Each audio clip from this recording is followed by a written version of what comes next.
So, Dr. Hooten, tell me a little bit about the profits of vaccines. Oh man, the profits. Well, one thing that people need to be aware of is that the people that make the vaccines, the drug companies, they represent the largest lobby group in Congress. Now think about that for a second. The people that pass laws, they get lobbied by special interest groups. And there's all kinds of special interest groups. You've got special interest groups for oil and gas. You've got special interest groups for the auto industry. There's a lot of money involved, and the drug companies are the largest by far lobby group in Washington, D.C. That tells you right there is a ton of money rolling around. And I liken this to a cult. And there's a lot of famous cults in history, that fell apart. And there's a couple of famous cults that are going on right now, like Scientology. They sucker people in to this faulty belief system, and then they take all their money. So it becomes this whole worshiping of money from the standpoint of the people that run the organization. They're worshiping all this money. Just give me your money. And then when you wake up and you leave and you realize this wasn't what it was all cracked up to be, they shame you, they chastise you, they try and cut you off from your family, they call you all kinds of names when they're the cult.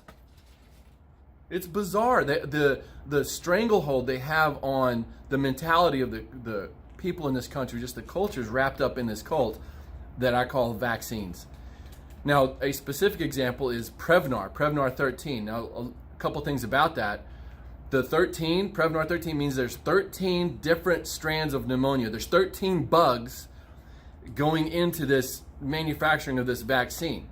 And they give it to young people and old people because those are the ones that are more susceptible, right, to pneumonia. And when they came out with this drug, it was $140. So that means it probably cost the drug company somewhere between $30 and $70 to manufacture it, and then they sold it to the pediatricians for $140. Well, they quickly realized that parents are going to do everything they can, or what they believe is going to protect their babies. They'll spend all their money. The elderly people tend to have some money, or they have Medicare to help. In fact, the young people, if they don't have enough money, they have Medicaid. Our tax dollars go to help pay for this. So the people that make Prevnar, they took the cost of the drug up from $140 in 2014. They took it up to $240. That is a massive increase. That's way, way higher than inflation and anything else. So you can't tell me that this vaccine cult is not about the money. That's one drug, one vaccine, and it made $4 billion. $4 billion last year. That means they probably profited $2 billion. One vaccine. Crazy, isn't it? It's crazy.